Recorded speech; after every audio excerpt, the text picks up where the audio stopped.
Welcome to the Rotoworld Football Show. It is our Week 14 waivers podcast and also live chat. If you're listening in audio form, we're going to read the questions for you. Kyle, kind of late in the year to get such a big addition. Very unusual for us this year to have an obvious ad of the week.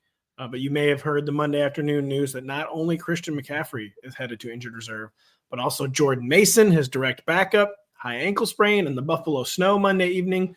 That makes one Mr. I'll let you say the name, but very, very obvious ad of the week, the third string 49ers running back. Who is he and why is he the ad of the week? Isaac Rendo. They quite literally don't have another healthy running back on the roster. Obviously, Patrick Taylor will be called up from the practice squad, but to that point, there is not another running back right now competing for carries with him. And I think the setup of a team at the end of a lost season, I don't think they're mathematically eliminated from the playoffs yet, but I would assume their playoff probability hit close. Well, they have a shot to actually make it because of how messed up the division is. But my guess is they're close to 5%. Like I think it's more like 20, but it's between 5 and 20. No, it was 17 last week and they lost, so it's not 20. It's like 5. Yeah, I mean, either way, maybe it's not looking good. Yeah, I mean, Brock Purdy's banged up. He's going to end up playing through this issue for probably the rest of the season, but they won't have CMC. They won't have Brandon Ayuk. Trent Williams isn't playing right now. I have no clue what's going on with Nick Bosa, but he feels like he's hurt every other week. They're just not in a position to make a run at the playoffs. And even if they did somehow squeak into the playoffs, which would involve wins just to close out the year, they probably do need to run the table, and maybe they'd even still need some luck. What are they going to do in the playoffs? And at that point, when you have a fourth-round rookie and just what will be a journeyman in Patrick Taylor and then a journeyman addition to the roster as well, you probably start to move into evaluation mode. And this is a team that even in evaluation mode, I think will make a very efficient running back out of a super athletic Isaac Rendo, and he's getting all the work. This is like the best ad since Jordan Mason. It's not quite as good as Jordan Mason was back then, because I do think this team is not going to be as good as they used to be, but it's like second best ad of the year. It is the second best ad of the year. Grendo, too, the good news is he was mixing in before Christian McCaffrey came back. So it's not like it's sight unseen. He was mixing in. He was mixing in for big plays as well. We'll see. I mean, Shanny, has a love-hate relationship with all of his players, and we'll see how much he actually trusts Mr. Isaac Grendo. But just, seems foolproof. You basically already said this, but whatever fab you have left, we are spending on Isaac Grendo, correct? Yeah, 100%. Every single dollar. Like, even gamble on your starting quarterback getting hurt. Like, this is the one you have to win unless you think your opponent just won't really consider it. Your opponent has Bijan and Gibbs or whatever, but otherwise you blow it all. Yeah, the boats must be burned. All right, we're going to begin with the questions here. Patrick Mell. I thought you were going to say Patrick Daugherty. You're just throwing out your own question there. Yeah, I might have to. Get your questions in, folks. It's a time of year where the chats kind of start to lag between when people get eliminated and when the playoffs actually start. So if you want your question answered, tonight is the night. Patrick Mell says, good luck to everyone in that playoff push. He's benching Tank Dell for Nick Westbrook-Ikhine until further notice, right? Full PPR, not that it should matter. It sounds like one of those statements that's crazy when you have to read it out loud, but is not crazy when you look at the game logs. Just kind of a lost season for Tank Dell. I don't know if it was with you on the podcast last night. Just kind of made the imperfect comparison. This seems like a Tony Pollard season for Tank Dell, where he suffers a really traumatic orthopedic injury that, you're healed from in 3 or 4 months, but you're not really all the way back from for maybe over a year. A lost year for Tank Dell. I'm on bye this week, actually. More points rest of season, Tank Dell or Nick Westbrook-Ikhine. NWI. There are so many things that you think you should be able to hang your hat on. Like, oh, well, Tank Dell is more talented. I think in a vacuum that's true, but he just hasn't been able to show that this year. And I think he's really good. I'm totally willing to write it off as, like you said, that pretty awful injury that he suffered that seems to be lagging into this year. If that's the case, so be it. I hope it is, because I think Tank Dell's good. But there's no reason to expect that to all of a sudden the switch to flip at the end of the year. So is he a more efficient, better target commander than NWI? At this point, how could you say yes in this season in the context of where we're at right now? Is the passing attack that much better than the Titans? It's better-ish, maybe. They had the primo matchup with the Jags. And I'll admit, Nico Collins got there. Great game from Nico. But he's it. He is the only guy who can produce in literally what is the best matchup from almost any metric versus the Jags. And they just couldn't do anything. So is the offense better? frankly, I don't even know. So it's a little better, but it's only better because of the things that are making it bad. It's so hyper conservative. They're not really turning the ball over. They are taking the same amount of sacks almost as Will Levis, the Texans.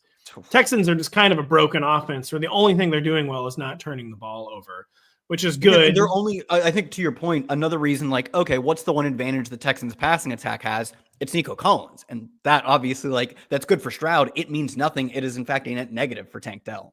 Yeah, so just, man, that is a crazy, crazy situation. Dark. You were staring at the abyss, but I think I was distracted trying to find the next question, and I was like, oh yeah, that actually is very difficult question to answer. We have someone here wondering about streamer defenses. I lost the question. Oh yeah, me frantically Googling NFL schedule 2024. PBD, OTC, PBD, my initials, by the way. What's up, gents? He's been riding the Denver defense. They're on bye this week. Who was a good week 14 streamer? It was Slim Pickens. I always put initial streamers in my article on Monday, Kyle, and defenses that are under 50% rostered. You might have some in your league that are over 50% that have me on the wire. Defense is kind of random like that. You got the Dolphins against the Jets. The game's in Miami. That's a pretty good one. You have the Saints in New York City, East Rutherford, New Jersey against the Giants. That's a pretty good one. Although Saints are in such free fall. You have the Titans against the Jaguars. So that's actually three pretty good ones right there. Then a little riskier is the Bengals at the Cowboys, the Giants themselves, then against the Saints, the Bears, even against the 49ers. The streaming against the 49ers seems like kind of like tempting God. But like it's an extra bad idea since they fired the defensive coordinator. We saw what happened with the Jets defense after they fired Robert Saleh. Matt Eberflus was also the defensive coordinator, de facto defensive coordinator of the Bears. But yeah, I mean, streaming against the 49ers is no longer an insane concept. So it's actually a better week for streaming than I thought. Saints is a great one. Like anytime you can play whatever mess I think they're going to try out Drew Lock again, but either way, great matchup. I actually think the Bengals one, really sneaky one, because what I really want to see at least from a ceiling perspective from my defense is a bad quarterback dropping back a lot. And that's what they're going to face in Dallas. They're also a bad defense. There's a reason they're going to be available in your league. But like, you tell me you get to face Cooper Rush on 40 individual plays in the game. That seems very good. I mean, frankly, they got boat raced by the Steelers, and their defense still made big plays because Russ is going to make some mistakes, and they forced Russ to drop back a lot. Obviously, they gave up a ton of points. They scored a touchdown that game. Didn't they like pick six or maybe fumble six or something? Yeah, I can't remember, but because again, I was zoning out trying to find the next question, Kyle. But sorry, Billy here. Kyler Murray, week 14 against the Seahawks, the dreaded Kyler Murray, or Justin Herbert against the Chiefs. Tough matchup. And now Ladd McConkey kind of feared this coming out of the game yesterday. Ladd finished the game, but was not the same after catching 8 balls in the first half, only 1 after halftime. He seems very tenuous with his knee injury for week 14. Kyle, so that's something to keep in mind with Justin Herbert. Should Billy stream Kyler Murray against the Seahawks or Justin Herbert against the Chiefs? Kyle is having some technical difficulties. Kyle, you should drop out and come right back. I'll say Kyler Murray just because Herbert, the midseason passing has kind of peaked. It's been reined back in a little bit, even with the backfield issues. And it's just the matchup is not great. The Chiefs have taken on some water of late, but it's still not an amazing matchup. And the fact that Ladd, the only viable Chargers receiver, is now highly questionable with his knee, Kyle, and still the shoulder. I feel like you got to ride Kyler Murray here, even though the Seahawks defense is really percolating. And Kyler is not looking good. Do you have a counter take here? Kyler, without Ladd, you cannot make it Herbert is kind of how I feel. Do you agree with that? Okay. Yeah. I mean, that's a pretty good point. This is a nightmarishly bad pass catching room without Ladd McConkey. On the other hand, hear me out. What if you played the better quarterback? Yeah, it's true. I mean, Kyler is not good. I know. Herbert's really good. Man, you talk about guys who can sling it. That guy can sling it. He can, I'm going to go Herbert. Honestly, I don't care about the matchup. I mean, I do care to a degree. It's not very fun. I do care a bit about not potentially having Ladd. And if they have him, there's zero way he's particularly close to healthy, as you point out. But at the end of the day, Herbert's a lot better than Kyler. He is. Without Ladd, though, man, it's too dire. I really do think it's too dire where you kind of do have to start grasping at straws and Kyler Murray, even though he's bad, could hit a big play. I think that's kind of the situation you're going to be in. If Ladd McConkey does not play, and Ladd was already playing through a ton of pain with that shoulder. And now it just seems like the knee could be an even bigger concern. We got a lot of good questions. We're going to get to all of them. Keep them coming. Real quick, just want to say thank you to Stuntman Chuck for the nice words. Sticking with the Chargers, I'm wondering, is Will Dissly season over? Hoodlum, 0 catches. I think he only had 1 target in the game yesterday. But, I mean, my take is that it's not over, especially because they're just so desperate for places to funnel these targets. Yesterday was a really weird game. The Falcons' pass rush somehow came alive, and that really disrupted the Chargers' passing attack. It seemed like, frankly, kind of a fluke. Very limited amount of attempts for Justin Herbert. But, I mean, Will Dissly's season, such that it is, was never exactly like every week tight end 12. He was in the top 12 a few weeks. Do you think he's still like a viable top 20 tight end? He's definitely in the top 20 this week with 6 teams on bye.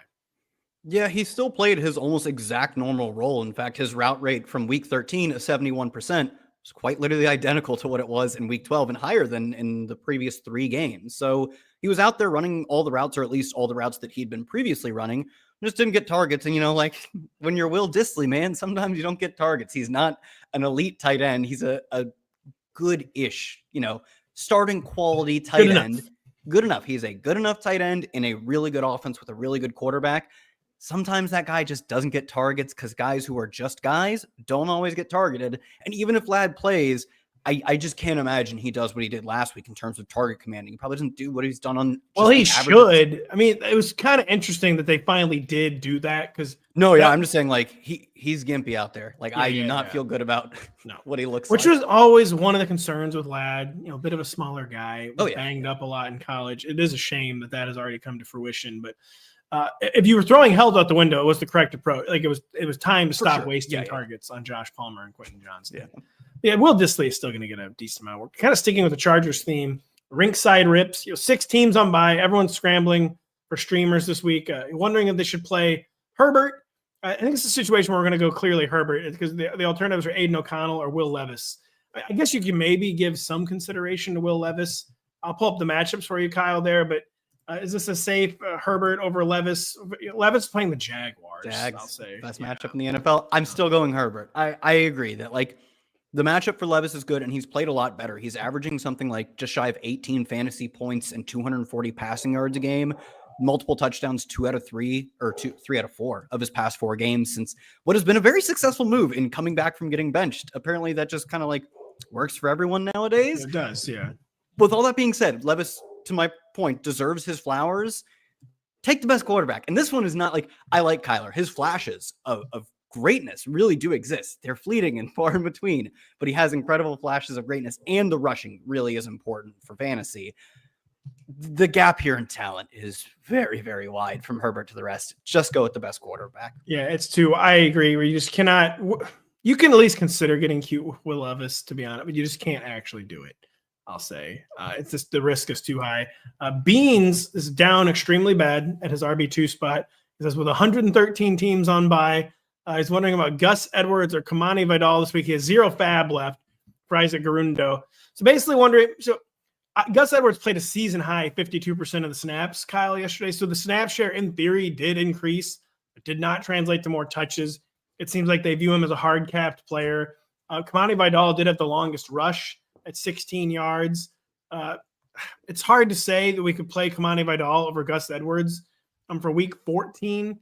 Like for weeks 14 through 17, who do you think is going to score the more fantasy points? Do you just have to go with the safe bet in Gus Edwards, or is the ceiling so low that you're better off just projecting a potential ceiling with Kamani Vidal and maybe rolling the dice there? I think I'll roll with Gus Edwards and go with the Chargers are good. Maybe they get him near the end zone.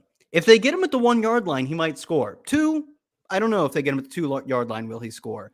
But I do think he's the guy they will go to in that situation. As much as I don't think he's explosive, breaks tackles, creates yards after contact, all of these things that are important for running backs, the Chargers have been one of the least talent caring about teams when it comes to their backfield because they've continued to play Gus Edwards and even J.K. Dobbins as they view it purely as a means to an end, basically. Yes, absolutely. And I think Gus Edwards is their guy for that purpose, and that purpose really becomes valuable at the goal line. So I'll bet on a one-off touchdown and go with Gus. But if I had to stash one of these guys, I'd absolutely take the upside bet with Vidal. It's just if you actually have to start this guy, give me the guy who I think can go 12 for 38 and 1. The only thing I'll say is they do seem less in on Gus than ever. And they've been flirting with, trying to make Hassan Haskins an early down thing. And they put him in yesterday, and he does immediately fumble. And I just wonder if they're like really more desperate than we realize for like an early down alternative. And they're just finally in a bad enough injury situation where they're like, screw it. Maybe the rookie is going to blow a blitz pickup or two. But like we can't keep getting like sub replacement level production from Gus Edwards and Kamani Vidal. Is just maybe he's going to be worth the risk finally. But unfortunately, I think your overall assessment is correct. Where the only variable you can really control for it all there is that Gus is still the overwhelming favorite to get goal line carries. And an offense that honestly should probably regress to the mean and score some more points. The Chargers have been kind of in a weird little slump. And yeah, I just think you can bet on Gus touchdowns. There is more untapped ceiling with Kamani Vidal. It's just too theoretical right now. The Big Cheese is wondering if you can only pick up Romeo Doubs or Adam Thielen in full PPR as a bench stash. Who do you take? Romeo Doubs not entirely cleared yet from his concussion. They're playing the Lions on Thursday, Kyle. Adam Thielen was cooking on Sunday. Would you rather have Doubs or Adam Thielen? Oh, do I have to say Adam Thielen here?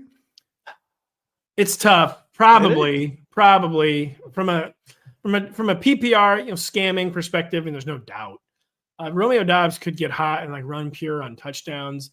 Like surely at some point the Packers, you would think like on Thursday, for instance, the Lions' defensive vulnerabilities are in their secondary. The Packers are going to be underdogs. Surely they will actually have to throw for once. But yeah, it's probably Thielen by a nose. And can you lay out why other than what I said? Yeah, Thielen. One, I guess we should start here. I was going to make the joke. Well, you're going to get more targets. Of course, you got the better quarterback advantage with Adam Thielen. I was going to make that joke. But Bryce Young legitimately has played he's played decent football over the past month, but for his standards, that's phenomenal. And I think over the past month, exactly, he's been just inside the top 20 and all the advanced efficiency metrics, which isn't great, but it's not bad. It's certainly enough that if you're going to go out and get 25% of the targets on that team, which Adam Thielen appears to be doing, he did last week, you're going to be a fantasy relevant player. Not only that, but they're somehow letting Bryce Young sling it too. They have a plus 6% pass rate over expected over the past 2 weeks. They've played in like shootout adjacent games. Essentially both went into overtime, but they were willing to opt into those kind of games. They were willing to play for those kind of games. So Thielen, we've already seen him have the connection with Bryce Young last year. He exceeded my expectations like phenomenally last year. I think it's Thielen. I was all aboard until they are playing the Eagles, the Panthers. That's scary. I think I would rather take like a classic, I'd rather just, like we just said, at least Gus, we know there's going to be touchdown opportunities. I think I would just rather roll the dice on a random Doubs touchdown this week. If Bryce has even a remotely serviceable game against the Eagles, like he's like actually arrived as an NFL quarterback. Yeah. It does seem like he's been taking steps forward every week. It does seem like it's probably time for a step back against the Eagles, who just like confounded Lamar Jackson. Like the Eagles defense is just all the way back. But even that being said, the PPR baseline is probably higher with Adam Thielen, and that it's really close, and that it's like a situation where you could make valid cases for both players. So if Kyle thinks Thielen, it's a very valid option. Hawk Holmes wondering, so he needs to get Garundo. Can he drop Tyler Algier to do so? He has Bijan. He has Achane. The league he just basically wonders, should he be worrying about handcuffing, insurance backing Bijan Robinson anymore? Is the time of year, Frank, I do think it's the kind of time of year where I start cutting loose some of my contingency backs, Kyle. If you need to get Garundo on the roster, is dropping Tyler Algier a viable way to do that, or is it a little too risky if you have Bijan? No, absolutely not. What is the downside of this is that you have a really good spot starting running back, but Bijan gets hurt and you missed out on a really good spot starting running back. Like you can just take the layup now. It's a classic one in the hand instead of two in the bush situation. Yeah, absolutely. Like if Bijan goes down, Algier will become what Isaac Guerrero already is as of, what we're going into week 14. So absolutely. You're dropping Algier, any of the contingent backs, any of the committee backs, like where do you think you'll rank him this week? I think he'd be in the top 20. I don't know who they play this week, but who Garundo? Yes, exactly. Yeah. I mean, it's in the top 20. Extremely preliminary. I had him honestly a little closer to the RB1-2 borderline than I wanted. I think that's six teams I'm buying. They're playing the Bears. It is at home though. As I mentioned earlier, the Bears are changing defensive play callers. Like the 49ers are in disarray, but the Bears are probably in even more disarray. It's going to feel uncomfortable, but Garundo, I mean, clear top 20, probably clear top 18. And really when the dust settles, might even be 12 or 13. So yeah, I guess that is true. Like that, you put it way better than I could have. Like with Tyler Algier, the outcome you're trying to protect against is the outcome you could be adding in Garundo. So yeah, just don't overthink it and do it. FMP823 is here every week. He says the Tyson scam is Jover, as I had been predicting all year. I just to be 100% clear, I'm not going to victory lap it because like when I talk about the Taysom injuries, I'm talking about like the little bumps and bruises. Like this was not an injury-prone injury. Yeah. Like you take a helmet to your knee. Mm-hmm. Like that's not like because like you're 35 and your bones are brittle or whatever. Like I always got frustrated. You got your victory laps out early in the year because he did immediately get hurt. So it's not like you didn't get to take them. This is just unrelated. Well, what always frustrated me with Taysom is that he was like the ultimate bumps and bruises guy. This is not a bump and bruise. So Taysom, though, who had been printing money lately, he's out. Really bad timing with the fantasy playoffs here. FMP doesn't have great fill-in options. Zach Ertz, although the Commanders, I believe, are they on bye this week? They are on bye this week. Yep. Dalton Kincaid, Dawson Knox is easily outproducing Dalton Kincaid in these games. Dalton Kincaid misses. Hunter Henry. Hunter Henry seems like the only viable ad here, even though Hunter has definitely maxed out. Is Hunter Henry really the only viable option here, Kyle? No, I mean, I think they're all viable. Although the fact that like immediately Dawson Knox is like, oh yeah, I can do everything Dalton Kincaid was doing. It's fine. You guys weren't asking him to do a lot, really, as it turns out. Yeah. This is all you were acquiring of your first round pick. I can fill in that.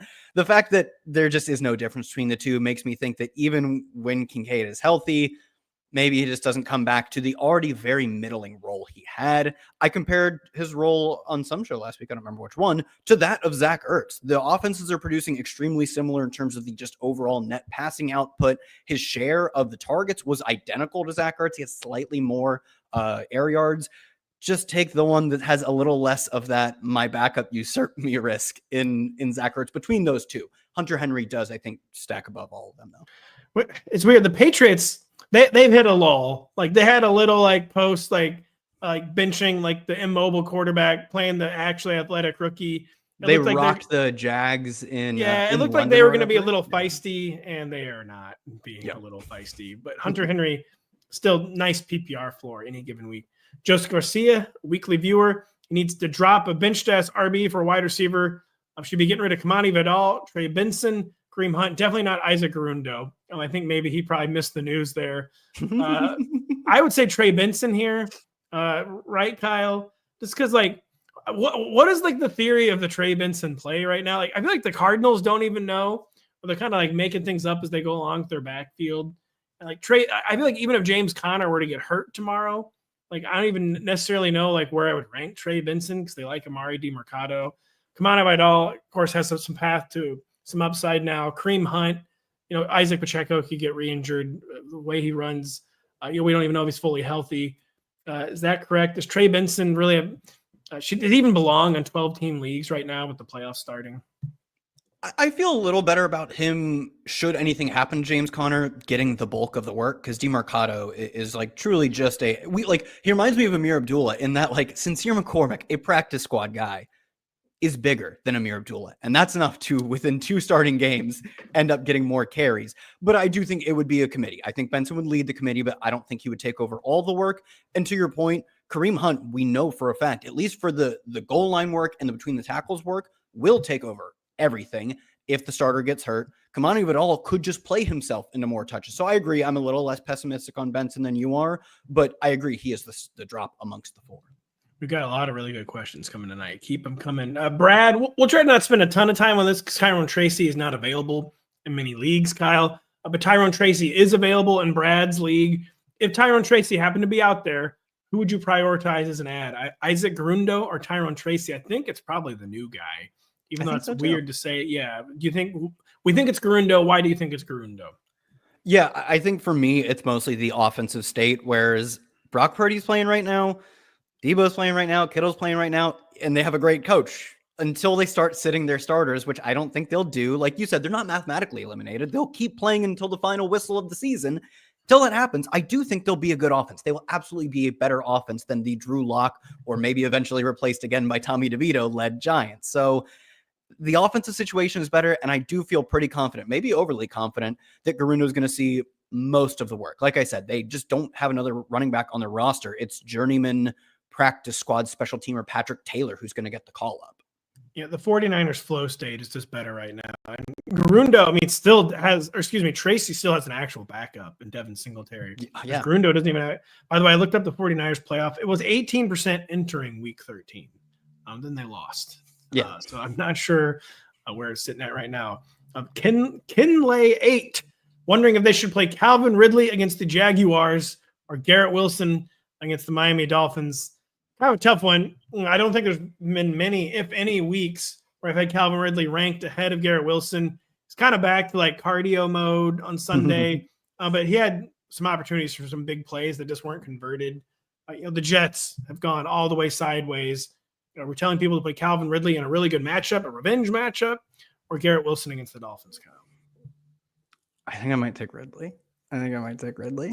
It's the one I have not sat down and done my deep dive on wide receiver yet, but I would not be surprised if I'm looking at the board and like, yeah, I can't like rank a guy who's not the number one receiver in his own team right now, with everything spiraling ahead of Calvin Ridley with the best matchup in the league. It probably will be Ridley ahead of Garrett Wilson in my rankings this week. I think the matchup is doing a lot of work for me. The Jags also give up explosive plays through the air. I mean, there's a reason they're so bad at overall defending the pass is because the NFL right now is based on preventing explosive plays. They're one of the defenses that hasn't got the memo on that yet, and that's perfect for Calvin Ridley. So I think it's Ridley. I think it is. That's a really good way to put it too, because like one of the like when he's not having good weeks, it's when they're like kind of just missing on big plays. Like the one thing Will Levis is going to do is going to try to get you some big plays. And the Jaguars are the perfect spot to do that. The big cheese, wondering how interested we are in Kendre Miller with Taysom going down. Kendre Miller, I feel like it's been like designated a return for like the 9th different time this season, Kyle. Jamal Williams, very banged up. Could they shut down Kamara? They will never shut down Kamara. There's one thing I know about the Saints is that anytime Taysom Hill or Alvin Kamara have a pulse, they will be playing. But any interest in Kendre Miller, the Saints right now functionally do not have a backup running back. Jamal Williams has been one of the very worst players in the league this season. I mean, he's interesting as a backup, but I totally agree. We very rarely see teams shut it down. And for our purposes, the season ends in week 17 for fantasy purposes. And I don't know if I could name a time that a team shut it down in week 17, other than maybe you'd say like the times quarterbacks got benched, like when Russ got benched. The 2009 Colts, who were 14-0, That's a good one. Started resting players in week 16 instead of trying to go 16-0, and they angered the football gods. That was an awful temptation of fate that you do not do, Kyle. Yeah, I don't think we've had a bad team sit their players. No. Sorry. Yeah, no, we have not. No. I know the Bucks pulled Jameis in the second half of like a week 18, or back then it was week 17 game. But like, I don't think we're going to see them pull the starters, namely Alvin Kamara, in weeks 15, 16, 17. Maybe they do. He's been maybe week 18, not before week 18. Exactly. Maybe week 18. They give him a fake hamstring injury and they rule him out for that game. We do see some of that, but it's in a game that's not fantasy relevant for most people, I assume. So until then, I do think he's an interesting backup stash. Like you said, Jamal Williams, as the commenter notes, banged up. And as you noted, not good. Unfortunately, not very good. I think Kendrick kind of immediately assumes that RB2 role. I don't think it's enough value in that role to really make him an exciting stash. He's a deep league stash. He's worth keeping tabs on, but I'm assuming the reason Mr. Cheese is asking about this because it is a deep league and he must really be scrounging, but there's just like a few too many things that need to happen for Kendre to ever end up in your lineup. And even in a deep league, I'd probably be casting about for a better option. I mean, I know you've been doing that, Mr. Big Cheese, but I would try to probably honestly still even do better. Lanny Horn, wondering week 14, Bo Nix out, play golf against the Packers on Thursday evening. Kyler, we're playing golf here. I was, you read my mind. Sorry. They project for the most points by a country mile every single week. They're the best offense in the NFL, and it's not even close. and they play an opponent who can actually put points on the board. Not that I think the blowout matters that much because Goff typically gets there in the blowout anyway, but you read my mind. We don't really need to talk about this. Goff is like a top 8 fantasy quarterback. The lack of rushing is going to keep him out of that top 5 every week, but you can like comfortably project him for 2.5 touchdowns. They're that good as a team. Yeah, like Lanny, we're not trying to be dismissive, but yeah, it's just not even really a debate. The game is in Detroit too. It's not at Lambeau Field, so it's wheels up for Mr. Goff. Nico Cruz is down desperately. Aren't we all, brother? Super flex. Kyler, man, everyone is so over Kyler, as they should be since he's not good. Kyler is the main QB who did squat last time against Seattle. So, all right, he's getting desperate enough to want to bench Kyler for like getting crazy mode, like Aiden O'Connell, Bryce Young, or Drake May. I think, unfortunately, like you drafted Kyler's situation is to keep taking your lumps with him.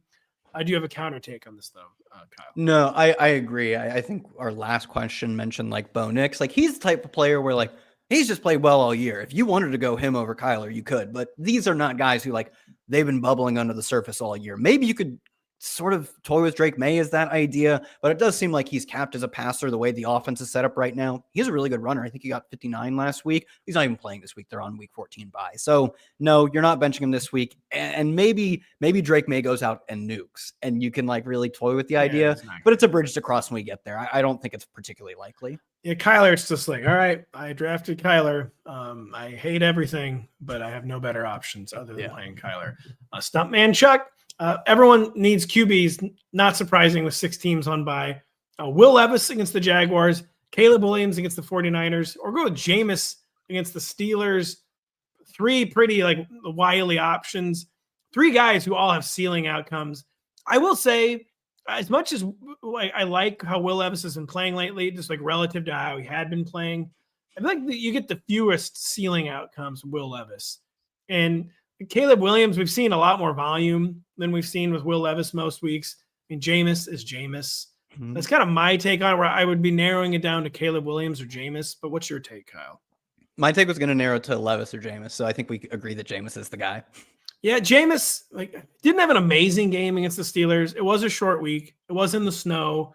The Steelers, there's a huge difference between Joe Burrow and Jameis Winston, but the really good Steelers defense did just get ripped. Like it can be done if you're willing to throw against them. We know Jameis is willing to throw against them. So in that situation, like you try to find the variables you can control for. What's one variable we're pretty confident in? Jameis Winston attempting at least 35 passes. I'm probably 40. So yeah, Jameis seems like a good outcome there. Abdi G, better rest of season option, half PPR. Xavier Worthy, Romeo Doubs, Keon Coleman. Keon Coleman, was he active last night? I don't even remember, Kyle. I don't think so. No. Xavier Worthy, Romeo Doubs, who we hope is back from his concussion against the Lions, or Keon Coleman, who we hope is back from his wrist injury. Doubs. We went against Doubs previously on this show. Now he gets to get his. He does run all the routes. They trust him on high leverage spots. They trust him near the end zone. And I think he's got a good quarterback. He's good, right? Love is good. He's just, it's classic growing pains for Love. It happens. Love is doing growing pains right, where they're still winning. Like he's not like, he's kind of struggling a bit, but he's not costing them games. And he's also not going hyper conservative. He's just kind of figured the league has adjusted to him, and he's in the process of adjusting back. Yeah.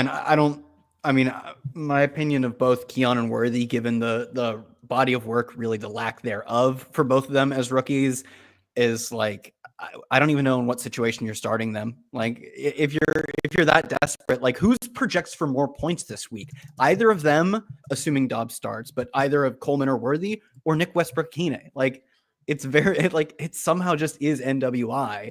You're never going to get the right week where you start Worthy, and probably not with Coleman either. Whereas Dobbs both gets the ball and has a little bit of like touchdown spike week potential. The only thing I'll say, it's annoying that Coleman got injured when he did, because he was cooking. It was only 7 targets, but it was back-to-back 7 target games. It was over 70 yards, both those games. Right? It did seem like something had changed. Josh Allen seemed like he had increased trust, and Keon Coleman is a really good matchup this week in the Rams. But a guy who had been inconsistent before getting hurt has now been hurt for a while. Even if he did come back this week, yeah, the one thing I feel confident in, like saying there's a good chance of happening, is Romeo Doubs scoring a touchdown. That game total with the Lions has to be north of 50. So Romeo Doubs, even I understand like not wanting to play Romeo Doubs, obviously, but I think you have to cast about for that Doubs touchdown. FMP is back to the tight ends. He's wondering, do we need to be worried about Jake Ferguson, who we hope is back from his concussion this week, or is he like left the door just a little too open for Luke Schoonmaker to continue to get targets, even when Ferguson's back in the lineup, Kyle?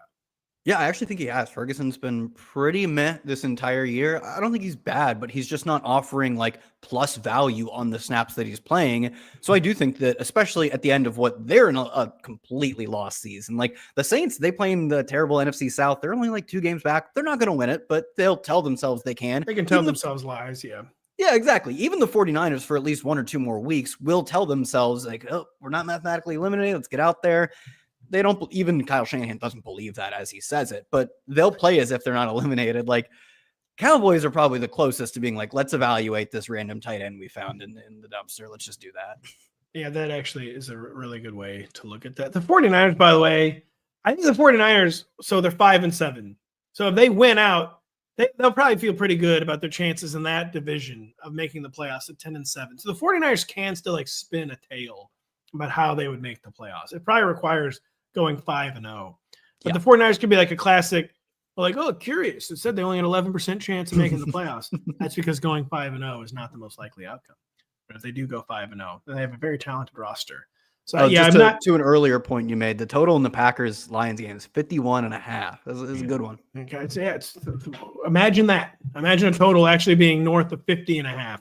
50.5 seems to be where we max out this year. Now we need to get to 52.5 soon. Someone ever get us to 52.5. Someone who's listening to our podcast last night they're surprised we buried the lead. That the only reason the Ravens lost is because of Justin Tucker. That did play a big part, Kyle. And this is not even a question; it's just a comment. And we're supposed to bury Justin Tucker now, who's gone Mason Crosby mode, and it's very sad. Isn't even sad. No, well, he's had a great career. Like he's had his moments. I assume, did he win a Super Bowl with them? He did. I believe it was his first or second year in the league. I looked this up yesterday, actually, for some reason. He has won a Super Bowl. Because I was actually arguing with someone online because I was annoyed that you were arguing with someone. I was annoyed that Romo said he had a clear case to the GOAT. I'm like, I don't know, not really. Like Adam Vinatieri is still like easily. Oh no. Tucker has a clear case for the GOAT. He's the clear case for the best player of like this very kicker friendly like era. Like the era now where kickers are all like gigantic athletes who are like 6'3". But like Adam Vinatieri did a pretty good job of bridging the eras and like kicking several game-winning Super Bowls in addition. I guess one of the greatest field goal percentages of all time. Not as high as Tucker's, but yeah. And Tucker has like all the distance records too. Like he has, I think like the walk-off records as well. But to your point, like part of the GOAT is like winning Super Bowls, and he's got one. Well, it's part of winning. It's that, and to clearly this has become an era, where it's like become boring. Like, all right, great, a 52-yard field goal that they have no chance of missing. Like whereas Vinatieri played when that was still not taken for granted, and he was taken for granted, which I think is a big feather in his cap. Another person Brian wondering, is Tank Dell even worth the hold? So he doesn't even have a particular ad in mind. Like, if you're trying to clear just roster cut him spots, without adding anyone. No, seriously, they're on bye too, man. It's like, are we really doing this? Can we hold Tank Dell? I think you probably have to hold Tank Dell, but we're definitely in the situation where like if we're cutting Tank Dell, the odds of it coming back to haunt us are not that high, right, Kyle? Yeah, it's a good way to put it. Like, are you starting him coming out of bye? I don't remember if they play coming out of bye, but like probably not. We haven't seen anything to indicate that you should start him. So you're not starting him that week. Let's say he blows up. Are you confident you're starting him the week after that? It's the fantasy, the first round of the playoffs, and you're going to put it all on Tank Dell? You think so? 2 weeks in a row, he does it. Okay, maybe you start him the third week, but the odds of him getting those two, you starting him the third, and then he actually pays off in the third, feels like it's not going to happen. So I'd like to hold Tank Dell through the bye. Maybe they come out and they figure some things out. Maybe that's the reason you start him week 5 or 16 or whatever, is that they look like they have changed the way the offense plays. I don't have a ton of faith in that happening, and it's a good week for waivers. So you do not need to hold him by any stretch of the imagination. That is just a really, really good way to like. We need something to change, and the time for things to change has basically run out.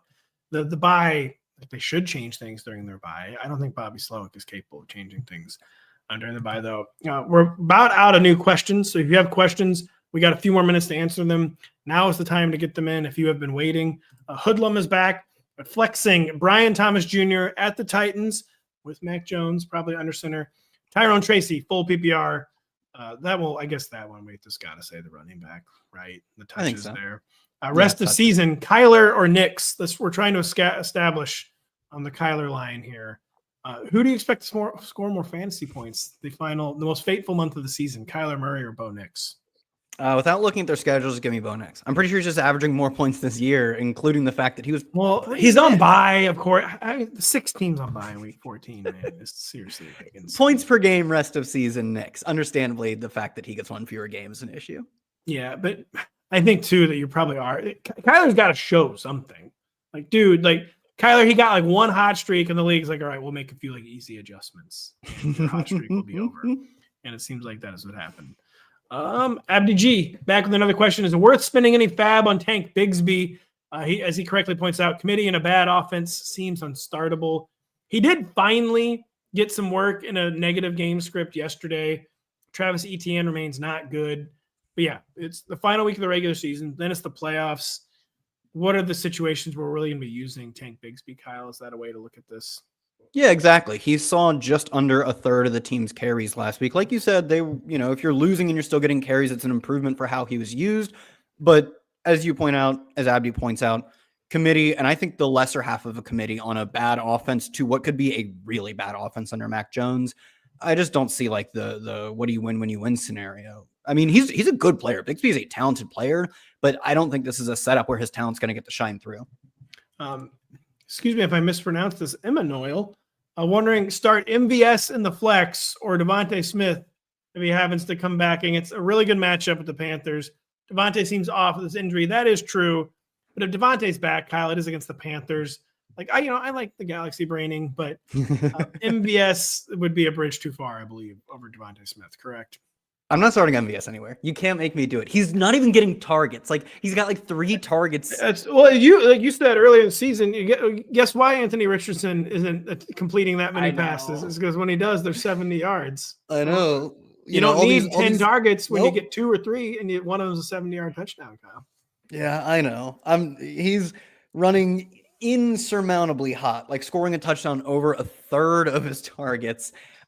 Nick Westbrook-Akine has scored on 21% of his targets this year. That'll be just shy of the wide receiver record in the past quarter century. It won't hold, but let's just say it did. And MVS is blowing him out of the water. He doesn't have enough targets to qualify, but he's blowing Nick Westbrook-Akine, who is the touchdown scam merchant of the year of the past 25 years. He's blowing NWI out of the water. He and his targets haven't sort of risen with what is good play. Obviously scoring those long touchdowns is good, and it's evidence that he's got some juice left. But the team isn't seeing that and saying, well, let's keep feeding him the ball. They haven't changed his role. So I'm not starting him anywhere. I'll just keep getting it shoved down my throat with these stupid touchdowns. You just don't like that the geniuses, supposed geniuses, Aaron Rodgers, Patrick Mahomes, Josh Allen can never unlock MVS, but Derek Carr was the guy he needed all along. You're just upset about that. No, yeah, it's unsustainable. And MVS, it's bad that his target competition keeps getting hurt because the defense is all right, I guess we'll game plan for MVS now. It's just not good when the defense can focus any attention whatsoever on MVS. Rich Glitch, wondering is Kaimi Fairbairn worth holding through the bye? No, drop your kicker, man. No, I don't know, man. Fairbairn's a wagon. That guy scores. He is a wagon, but I feel that's unsustainable. We're typically you want the fantasy kicker. There are 2 kinds of teams you want, where you either want the high scoring offense or you do want the offense that's kind of good, but then settles for a lot of field goals. I think that's where they are. They're just good enough to move the ball. They're not a putrid offense. They're not the week 3 Bryce Young offense or whatever. They're just good enough to move the ball and immediately call 2 first down runs at the 30 and kick a field goal. Yeah, I will say it'd be pretty unorthodox to hold 2 kickers. I sometimes hold 2 defenses. I think the kicker is just slightly too replaceable. I mean, Dobbins is an IR, so you could obviously drop him. Yeah, Dobbins is a free cut. But the problem is there's probably a better speculative ad, I feel to make. I think you can pretty easily cut Bateman or McNichols too. I would do either of those. Like Yeah. McNichols didn't play. It was a positive game script. That's not typically where you'd see McNichols, but he didn't really play much last week. They used Chris Rodriguez as like the late game hammer. I would probably cut one of them two and still also cut Dobbins to add someone else. You're right. Yeah. Keep Fairbairn. Yeah, whatever. Fairbairn. go. How do you say his name, by the way? Fairbairn. Fairbairn. By the way, all I can say is I keep making this joke over and over again on social media. Cameron Dicker is hungry. Let him eat. Cameron Dicker is carrying several of my teams. We love the Chargers and their proclivity to settle for field goals. Kinley's back. Any observations on Jaden Daniels' play yesterday? Is he back into the circle of trust, or are the Titans just that bad? I think he's back in the circle of trust. It seemed like any restrictions were finally gone with the ribs. He ran again. It seemed like he was freelancing more. It was a good matchup, but it had been a while since he took advantage of a good matchup, Kyle. I saw what I finally think was a healthy player after weeks of just clearly not being healthy. Do you agree? Commanders, of course, on bye this week. Yeah. I agree with you. Not only in that he did seem to, like, by the eye test and even by like some of the advanced metrics, if you can just say like players who are healthy play better, you would say he was healthier, but they treated him as such, which almost matters more. Like, he'd still be a good runner even if his ribs hurt, frankly. Like, he would grit through it and be a great runner. They weren't treating him as such, so we didn't have to concern ourselves with it. They actually did let him, like you said, they let him actually run. They did so last week as well. He, I believe, had over 70 yards last week or 2 weeks ago, and then he got 9 carries, scored again on the ground last week. They're starting to really take the reins off of him in a good way. So, yeah, he's back in the circle of trust. Yesterday just looked like the first game where there was like truly no restrictions, I thought. Where like it was like the full Jaden Daniels experience.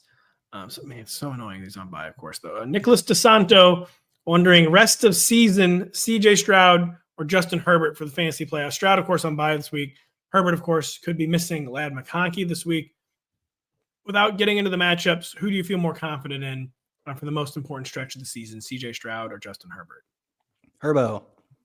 Yeah, I think so too. I mean, there's Has to be. Yeah, it's weird. It's because like the Chargers are the team actually playing well. They're the team actually like designing coherent offense. They just have so few people to throw the ball to. Like, it is kind of handicapping them. Like, Herbo has been on like a running pretty cold on touchdowns actually. But yeah, I think you just have to take your chance. If Ladd McConkey though like is out for several weeks, I think I'm rolling the dice on CJ Stroud. Of course, this week you're playing Herbert either way since Stroud is on bye.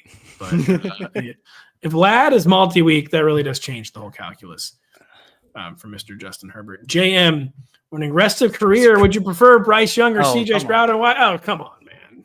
Look, Bryce, I said just a half hour ago, Bryce has really played meaningfully better for like a month. I think it's 5 weeks, either 5 or 4 weeks. And the past 2 or 3 weeks, hasn't thrown an interception. He's taken like 4 sacks despite dropping back a ton. Really has been a meaningfully different quarterback. He seems to care about football too, which I swear to God, that guy was resigned to his fate. Yeah. He was resigned to his fate of just not being cut out for the job. And the dude is playing with some fire in his belly over the past month. With that all being said, it is easily CJ Stroud. It's still easily CJ Stroud because even amidst like the disappointing season for CJ Stroud, they're 0-5. And listen, we signed too much credit and too much blame to coaches. Like, the offense is just it's not being cut loose, and like it's not protecting well at all. And like, of course, the personnel is a huge issue there. I just feel like a better offensive coordinator would have CJ Stroud better protected, and they would be doing something to prevent these like total sackathons. And like, I feel like this team, imagine this team without CJ Stroud, like 8-5. If this team had Bryce Young, let's be clear, this team would be 2 or 3 wins, the Houston Texans. Bryce has been playing better, but there's just been so much better football already put on film by CJ Stroud. I mean, just the physical abilities, there's really no comparison. It is still easily CJ Stroud. But Bryce, back from the dead, delete your old tweets is all I can say about Bryce. PBD asking the most horrific question we've ever had on the show. Noah Gray or Kyle Pitts? Kyle Pitts, season low, 41% of the snaps in week 13. He's been only above 54, I think, once in the past 5 weeks, Kyle. Basically being treated like a cardio route running guy and not an actual tight end. Yeah, past 4 games, he's had 0, 1, 4, 1 catches. And like you said, it's not necessarily fluky. It's a very clear line drawn from the role they've now put him in to the production he produces with that. I think it's Noah Gray. I think Noah Gray has like back-to-back games of 4 catches. Obviously, we're not getting 2 touchdowns again, but both the floor and the ceiling are higher. He has a 2 touchdown ceiling, but also a non-zero catch floor ceiling. My God. I know, man. Poor Pitts. Poor Kyle. Look, people forget that back in 2008, every tight end didn't break out to their 7th year in the NFL. I know. It actually is insane. It does seem like a million years ago. Look up Martellus Bennett, Zoomers. That's an example. Gino needs to pick up a tight end. I have some tight ends here for my article, but who was your tight end ad of the week, Kyle? I'll pull it. Here are some guys who are under 50% rostered. Hunter Henry is always under 50% rostered. Henry and Ertz are the 2 clear ones, but they're on bye this week, so you can't. They're both on bye. So then Will Dissly, who's not going to have 0 catches again. Juwan Johnson, in theory, should catch more passes. I had Juwan Johnson on my list. It's a bad week for tight end. It's real bad. Real bad. Luke Schoonmaker, of course. But it is not a good week for tight end ads, Gino. Oh, wait, here's the one I was trying to think of. Tommy Tremble, who went out and saw like an 18% target share. Playing the Eagles. I mean, Bryce can complete like 13 total passes. He's going to throw 50, though. He might like complete 13. You might actually be right. He might actually complete like 29. Okay, real quick. All right, listen, man. We had a lot of Herbert questions. We had a lot of Tank Dell questions. We've had one MVS question. Now we're bringing it all full circle. Rest of season, Tank Dell or MVS. It's MVS. I mean, MVS is doing what we want Tank to do. It's MVS. Tank Dell. I'm going to do my it's MVS. Of course it's MVS. That was my Mad Dog impression. That was pretty good. I like that one. It's Tank Dell. Well, no, it's not. Stop it. MVS has like 7 targets over his last 3 this games. week. Not even playing. Come on, man. Okay, well, if you count like just games played, then sure, it'll be MVS. But it's MVS. MVS. You said give him the flowers. Why won't anyone give MVS the flowers? All he does is score 32-yard touchdowns every time he touches the ball. He's going to do another one this week, too, and it's going to be very upsetting. We're out of questions. We're out of time. We hope you're not out of the playoffs. You're probably not, since you were joining us and asking questions. We really appreciate your attendance and participation each week. Really good questions this week. We didn't answer you. We got more answers all over the website. Kyle's waiver wire article is 32 stats. The start 'em, sit 'em later in the week. My rankings later in the week. Our podcasts all week. So thank you so much for dropping by. We hope we'll see you around town throughout the week as we get ready for week 14. So for Kyle, I am Pat. Thanks for listening. We'll be back with you really soon.